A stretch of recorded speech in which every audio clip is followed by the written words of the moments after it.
What up, man? It's your big brother K-Rino. Look, man, hey. It ain't the money, it's how you use it. But in this particular case, as far as this video is concerned, it's more so, it ain't the money, it's how you don't use it. What are you talking about, K-Rino? What are you talking about? It ain't the money, it's how you don't use it. We have seen a whole lot of examples right here in the good old US of A where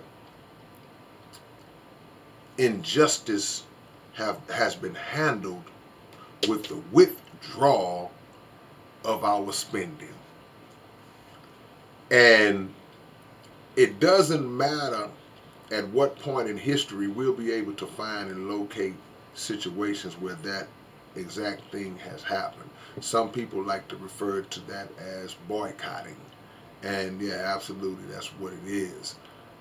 When you have a situation where you have corporations and businesses that don't appreciate the spending of a particular group and they disrespect the person who's the consumer, then every so often those consumers wise up and they make the conscious decision to say, you know what, we ain't gonna keep giving y'all our money if you're gonna keep disrespecting us and mistreating us and not appreciating it. So we decide we're not gonna spend no money with y'all.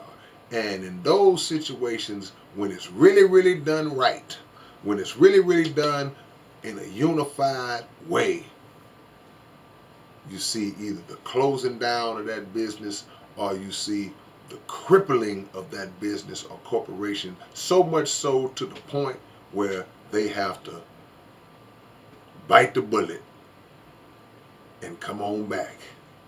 And when we have those small victories like that, those should be moments that we celebrate but not be satisfied on. But we should look at it as like, you know what? If we ever decided to do this on a grander scale, on a much more grand scale, we could shut this whole country down. I'm going to say that again.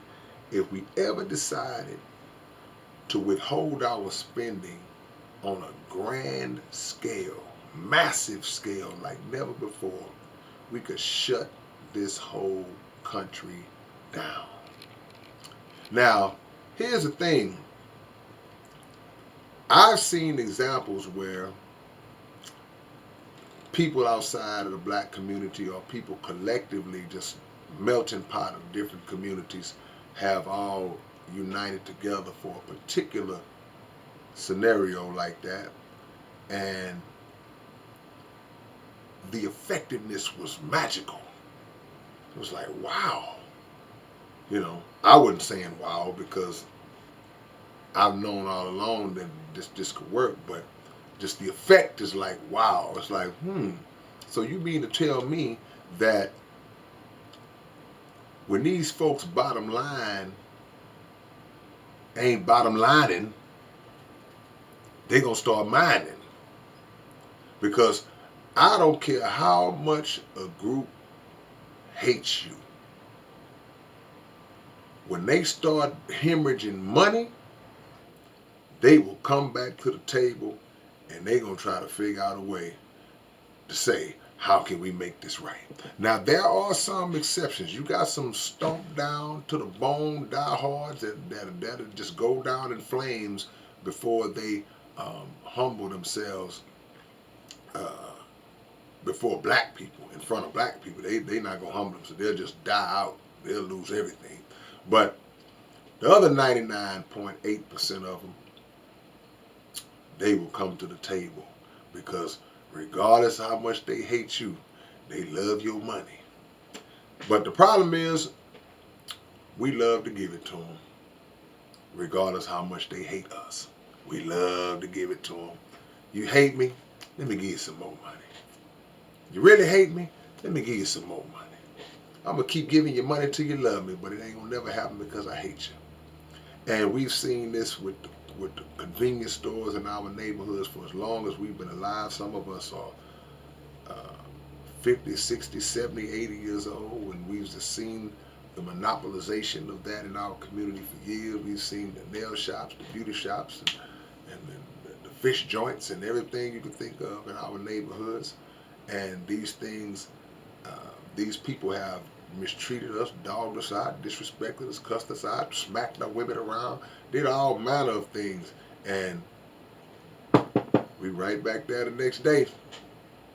So when I mention those examples of how we've seen a shutdown be really, really effective, these are things that I think that we should share more often. We should share with each other instead of running around here criticizing black-owned businesses all the time. We get a rush when it comes to figuring out a way how to talk down on a black business. We can't wait to talk down on an upstart black business, on an established black business, on a black business who's somewhere in the middle and makes one mistake and mess your order up one time, and you ready to have them incarcerated, assassinated. But people who have disrespected us and not appreciated us for generations, we have no problem making them richer and richer and richer. But the examples I give are moments where we can look at it and say, man, this can't be done, but we just got to do it.